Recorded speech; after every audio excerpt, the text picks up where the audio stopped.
Hello everyone, welcome back to the new session जिसमें आज हम मैकेनिकल प्रॉपर्टीज़ ऑफ मटेरियल्स को स्टडी करेंगे। तो मैकेनिकल प्रॉपर्टीज़ होती क्या हैं? मैकेनिकल प्रॉपर्टीज़ हम मटेरियल्स की ऐसे डिफाइन करेंगे कि अगर हम किसी मटेरियल्स पे कोई लोड अप्लाई करते हैं, कोई एक्सटर्नल लोड अप्लाई करते हैं, तो उस मटेरियल्स का बिहेवियर क्या होगा। वो तुरंत टूट जाएगा, या वो थोड़ा पहले इलोंगेट होगा, या फिर कितने टाइम के बाद ब्रेक होगा। ये सारी चीज़ें उसकी मैकेनिकल प्रॉपर्टीज़ पे डिपेंड करती हैं। तो आज की क्लास में हम इसको वन बाय वन स्टडी करेंगे। हमारे डे टू डे लाइफ में जैसे कि ढेर सारे मटेरियल्स होते हैं, right. Would, glass, metal, paper, rubber, plastic, stone, fabric, leather. तो ये सारे मटेरियल्स जो हैं ये अपनी एक कुछ कुछ प्रॉपर्टीज़ सस्टेन करते हैं। जैसे कि यहाँ पे एक एग्जांपल दिया गया है कि ये रिजिड, अगर हम इसको ऐसे करेंगे तो ये अपनी शेप को चेंज नहीं करेगा। लेकिन अगर हम ऐसे, और अगर यहाँ पे दूसरा मटेरियल है जिसको फ्रेजाइल कह रहे हैं, अगर हम उसको हैमर से हैमर से उस पर फोर्स अप्लाई करेंगे तो वो ऐसे टूट जाएगा, ब्रेक हो जाएगा, उसमें क्रैक्स आ रहे हैं, ठीक है। इसको फ्रेजाइल बोलेंगे।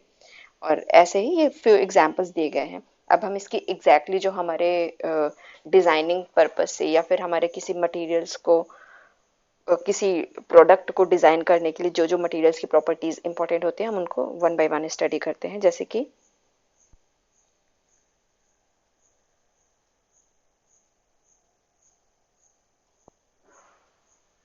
ये टोटल कितनी प्रॉपर्टीज होते हैं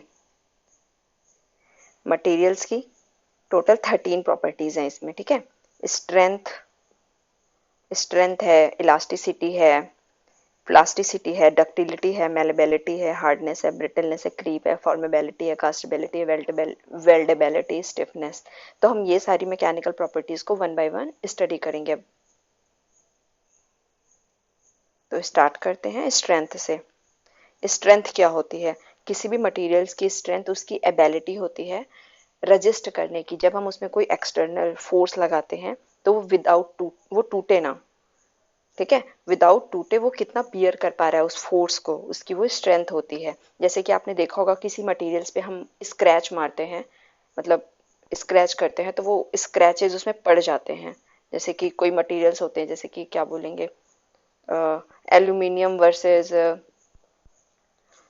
आयरन ले लेते हैं। तो एल्यूमिनियम की स्ट्रेंथ, अगर हम एल्यूमिनियम पे स्क्रैच करेंगे तो उसमें स्क्रैचेस, मतलब उसमें निशान पड़ जाते हैं। लेकिन अगर हम आयरन का लेंगे तो आयरन पे स्क्रैचेस इतने इजीली नहीं पड़ते हैं। तो स्ट्रेंथ किसकी ज़्यादा हो गई? आयरन की ज़्यादा हो गई कंपेयर टू एल्यूमिनियम। तो वही कहते हैं, उसी प्रॉपर्टी को हम स्ट्रेंथ से डिफाइन करेंगे कि मटीरियल्स की वो प्रॉपर्टी रजिस्ट करने की, एक्सटर्नली अप्लाइड फोर्स को रजिस्ट करने की प्रॉपर्टी विदाउट ब्रेकिंग, उसकी स्ट्रेंथ कहलाती है। ओके, तो ये क्या होता है? measure of maximum load. It is a measure of maximum load that can be placed on a material before it permanently deform. तो एक मटेरियल्स कितना मैक्सिमम लोड को बियर कर सकता है टूटने के पहले, वो उसकी स्ट्रेंथ कहलाएगी। ओके, अब दूसरी प्रॉपर्टी है स्टिफनेस। स्टिफनेस जो है उस मटेरियल डिफॉर्मेशन को रजिस्ट करने की जो एबिलिटी होती है मटेरियल्स की, उसको हम स्टिफनेस कहते हैं। तो स्टिफनेस को कैसे डिफाइन करेंगे? It is the ability of a material to resist deformation under stress. और इसको हम, स्टिफनेस को हम कैसे मेजर करते हैं? इसको हम मॉडुलस ऑफ इलास्टिसिटी, मतलब ई से मेजर करते हैं, ठीक है। ई इसका मॉडुलस ऑफ इलास्टिसिटी का सिंबल हो गया। स्टिफनेस को मेजर करने के लिए elasticity of, modulus of elasticity का यूज करते हैं, जिसकी यूनिट होती है न्यूटन पर मीटर। ओके, और स्ट्रेंथ को मेजर करने के लिए हम स्ट्रेस मेजर करते हैं, जिसका फॉर्मूला होता है फोर्स अपॉन एरिया, और इसकी यूनिट हो जाएगी न्यूटन पर मीटर स्क्वायर। ओके, तो इन दोनों में कंफ्यूजन नहीं होना चाहिए। कोई भी मटेरियल स्ट्रेंथ सेम रख सकता है बट उसकी स्टिफनेस अलग अलग हो सकती है। देखते हैं कैसे। यहाँ पे हमने स्ट्रेंथ और स्टिफनेस आपस में सेम नहीं है, दोनों अलग अलग होते हैं। ये बात आपको इस स्लाइड में हम समझा रहे हैं। जैसे कि एक कोई रबड़ का, आपने एक रबड़ लिया, ठीक है, ये है रबड़। दूसरा है कोई एक नॉर्मल सी रोप, नायलॉन की रोप आपने ले ली।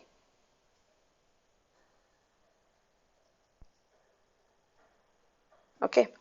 अब इन दोनों की स्ट्रेंथ सेम है, लेकिन जब हमने इसमें कोई ऐसे कोई फोर्स लगाया,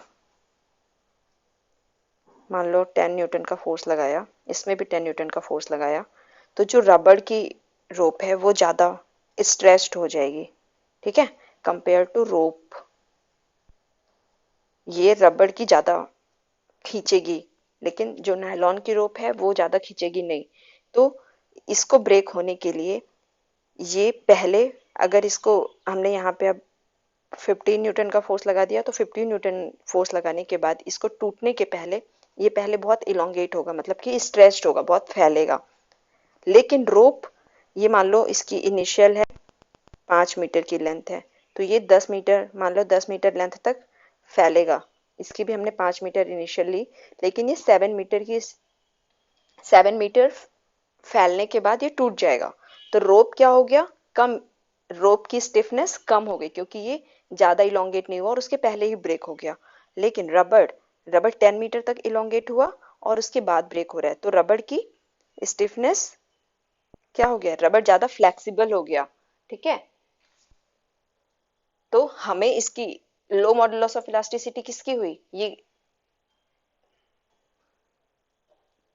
ये तो किसकी स्टिफनेस ज्यादा हो गई, रोप की स्टिफनेस ज्यादा हो गई, रबड़ की स्टिफनेस कम हो गई, क्योंकि रबड़ ज्यादा फैल रहा है। तो जब हमें फ्लेक्सिबिलिटी की जरूरत होती है तो हमें लो मॉडुलस ऑफ इलास्टिसिटी, मतलब कि लो स्टिफनेस वाले मटेरियल्स की जरूरत होगी।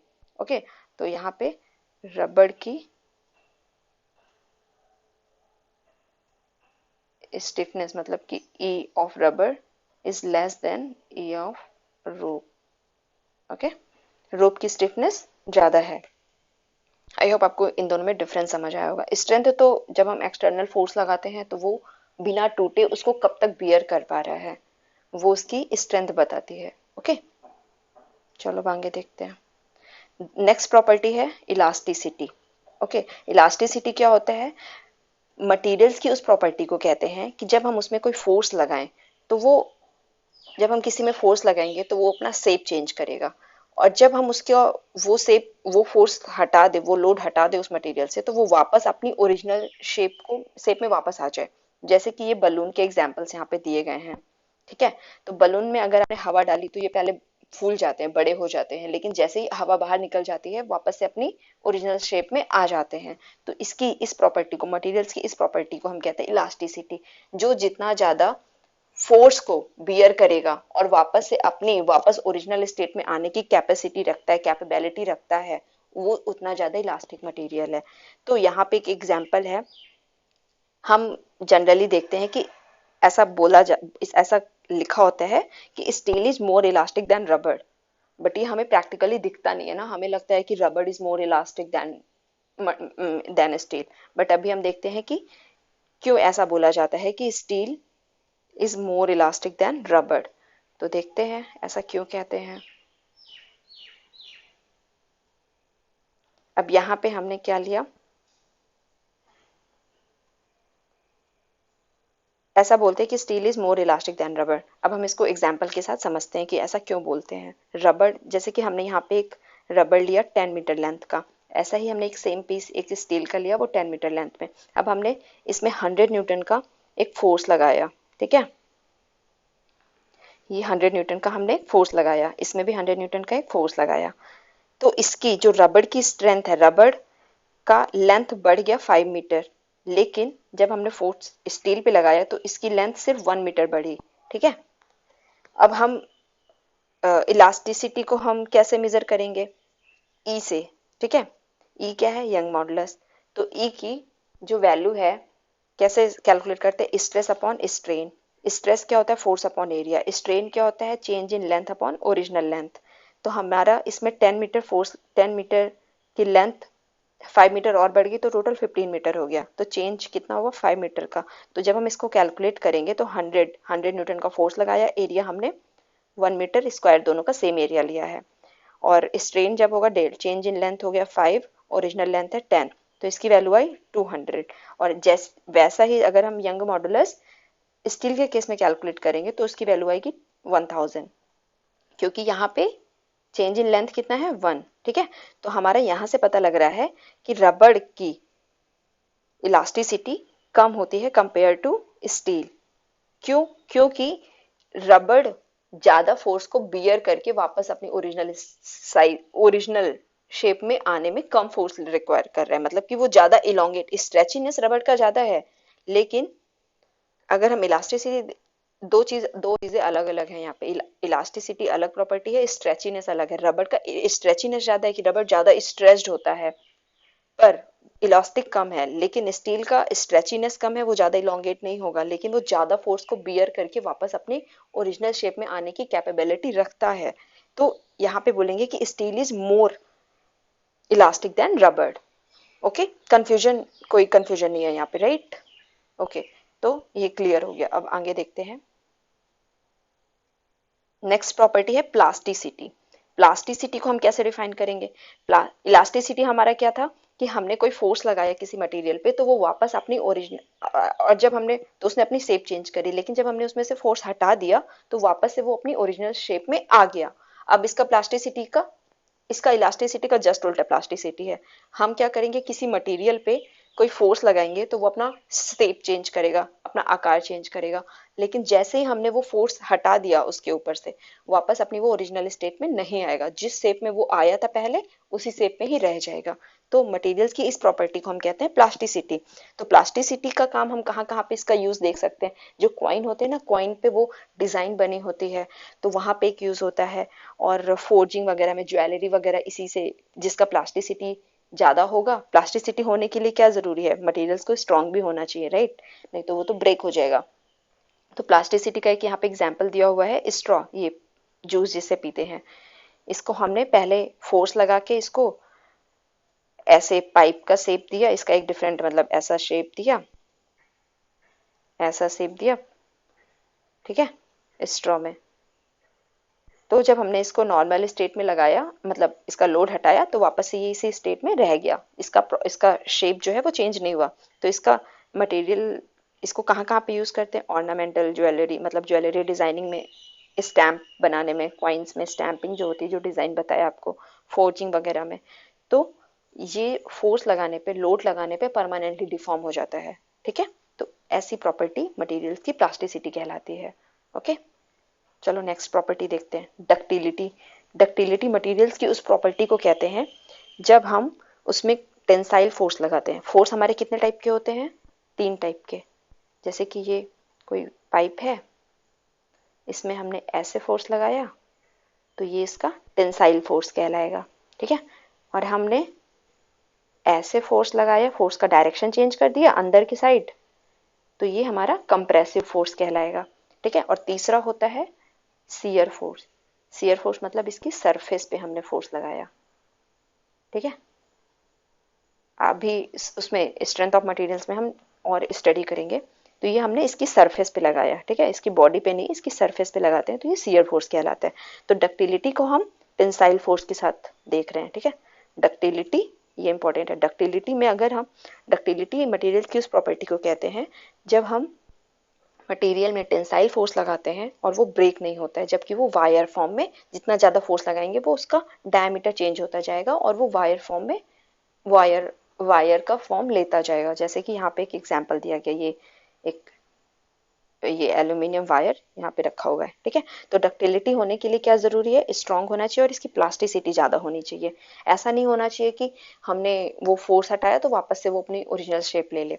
वो उसी शेप में रहना चाहिए, नहीं तो फिर आपने ये वायर बनाया लोड लगा के, लेकिन वापस से लोड हटा दिया तो वापस से वो छोटा सा जो भी मटेरियल्स का पहले का ओरिजिनल शेप था वो चेंज कर लेगा। तो ऐसा नहीं होना चाहिए। तो डक्टिलिटी होने के लिए मटेरियल को स्ट्रांग भी होना चाहिए और प्लास्टिसिटी भी उसकी ज्यादा होनी चाहिए। ओके, अब जैसे कि ये वाला, इसका एक एग्जांपल के साथ समझते हैं। इसको मेजर कैसे करते हैं? इसको इलोंगेशन के साथ मेजर करते हैं। मान लो इसका डायमीटर d था इनिशियली, हमने इसमें फोर्स लगाया F का, तो इसमें क्या करेगा? ये अपना डायमीटर चेंज कर लेगा और पतला हो जाएगा,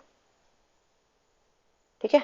फोर्स लगाने के बाद तो यहाँ से ये D से D1 हो गया, मतलब ये पतला, इसका डायमीटर चेंज होता जाएगा और ये वायर फॉर्म में कन्वर्ट होता जाएगा। तो इसकी डक्टिलिटी कौन कौन सी मटेरियल्स में होती है? प्रॉपर्टी माइल्ड स्टील में, एल्यूमिनियम में, जितने भी मेटल्स होते हैं जनरली उनमें होती है।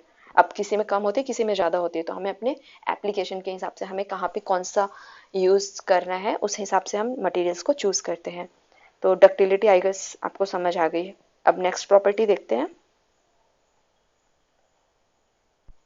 ब्रिटलनेस। डक्टिलिटी का जस्ट ऑपोजिट ब्रिटलनेस है। ब्रिटलनेस में अगर हम कोई फोर्स लगाते हैं तो वो ब्रेक हो जाता है, जैसे कि कांच, ग्लास। ग्लास में आपने कोई फोर्स लगाया, वो छोटे छोटे पार्ट्स में, टुकड़ों में डिवाइड हो जाता है, ठीक है। ये सस्टेन नहीं कर पाता है टेंसाइल फोर्स को। तो इसका क्या बोलेंगे, डक्टिलिटी का ऑपोजिट है, it is a property of breaking of materials with little permanent distortion. Brittleness of a material is opposite to ductility property, ठीक है। इसका एग्जांपल है कास्ट आयरन। ओके, तो आज हमने कौन कौन सी प्रॉपर्टीज को रीड किया। स्ट्रेंथ सबसे पहले देखा, उसके बाद स्टिफनेस देखा, प्लास्टिसिटी देखा, इलास्टिसिटी देखा, डक्टिलिटी देखा और ब्रिटलनेस देखा। आई होप आपको ये सारी प्रॉपर्टी समझ आई होंगी, और नेक्स्ट क्लास में हम इसके आगे की प्रॉपर्टीज को स्टडी करेंगे। ओके,